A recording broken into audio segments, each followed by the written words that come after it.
स्वागत है आप सबका मेरे चैनल पर, जहां हर कहानी में छुपा है एक दर। आज की कहानी है चलावा, एक ऐसी चीज जो कभी अपने असली रूप में नहीं आती। कलावा, रात का मुसाफिर और वो सुनसान सड़क। वक्त रात के 11 से 40 बजे। एक सुनसान स्टेट हाईवे, जहां दूर दूर तक सिर्फ किकार के पेड़ और रेतीले तिलाए दून्स थे। सुरेश, जो एक बैंक में काम करता था, अपनी पुरानी मोटरसाइकिल पर अपने घर लौट रहा था। शहर से उसके गांव का रास्ता लगभग 40 मिनट का था, लेकिन उस रात कोहरा थोड़ा ज्यादा था। सड़क के दोनों तरफ घना जंगल जैसा माहौल था।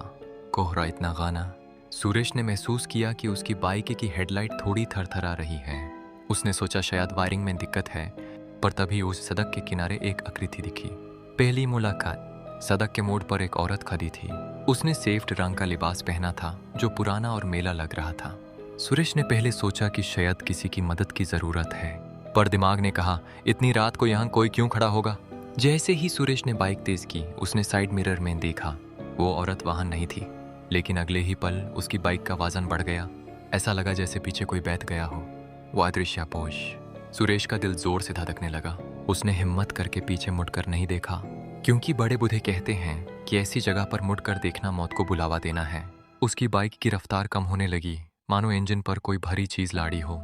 तभी उस अपने कान के पास एक ठंडी सांस महसूस हुई। एक ऐसी आवाज आई जो इंसानी नहीं लग रही थी। एक घिसटने वाली आवाज, जैसे कोई अपने पैरों को जमीन पर रगड़ रहा हो। एक डरावना साच, उल्टे पैर। सुरेश ने गलती से नीचे की तरफ देखा। हैंडल के नीचे से उसकी नजर जमीन पर पड़ी। बाइक 40 की स्पीड पर थी, लेकिन उसे सड़क पर दो पैर घिसाते हुए दिखे जो बाइक के साथ साथ चल रहे था। खौफ का मंजर ये था कि वो पैर सीधे नहीं, बल्कि पूरी तरह से पीछे की तरफ मुड़े हुए रिवर्स थे। उसने हनुमान चालीसा पढ़ना शुरू किया और एक्सेलरेटर पूरा घुमा दिया। अचानक उसे एक जोर की हंसी सुनाई दी।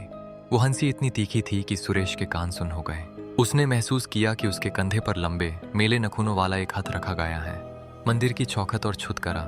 सुरेश जानता था कि अगर वो रुका तो वो कभी घर नहीं पहुंचेगा। कुछ ही दूर पर गांव की सीमा शुरू होती थी, जहां एक पुराना शिव मंदिर था। उसने आंखें बैंड की और बस भागता रहा।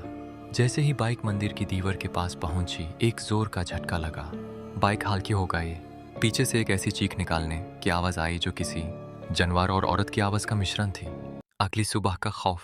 सुरेश जब घर पहुंचा, वो इतना डरा हुआ था कि उसे तेज बुखार चढ़ गया। अगले दिन जब गांव के लोगों ने उसकी बाइक देखी तो सब दंग रह गए। बाइक की पिछली सीट पर जलने के निशान थे, जैसे किसी ने गर्म कोयला वहां रख दिया हो। सुरेश के कंधे पर चर नाखूनों के गहरे निशान थे जो नीले पड़ चुके थे। लॉग किया खेत हेन। गांव के बुजुर्ग बताते हैं कि उस सुनसान मोड़ पर सालों पहले एक हादसा हुआ था, और तब से वो आत्मा वहां भटकती है। वो हमेशा अकेले मुसाफिरों को निशाना बनाती है। एक बात याद रखिए, अगर कभी रात को सुनसान रास्ते पर चलते वक्त आपको लगे कि कोई आपके पीछे है, तो कभी मुड़कर मत देखना, क्योंकि वो सिर्फ आपका पीछे नहीं कर रही होती, वो बस आपके पलटने का इंतजार कर रही होती है। इस कहानी को और भयानक बनाने के लिए अपने कमरे की लाइट्स बैंड कर दें। बस ये सोचें कि अगर आपकी सीट के पीछे भी कोई बैठा हो। क्या आपने अपने दरवाजे की कुंडी चेक की है? अगर ऐसी और कहानियां देखनी हैं तो अभी लाइक करो और चैनल सब्सक्राइब करो। मिलते हैं नेक्स्ट स्टोरी में।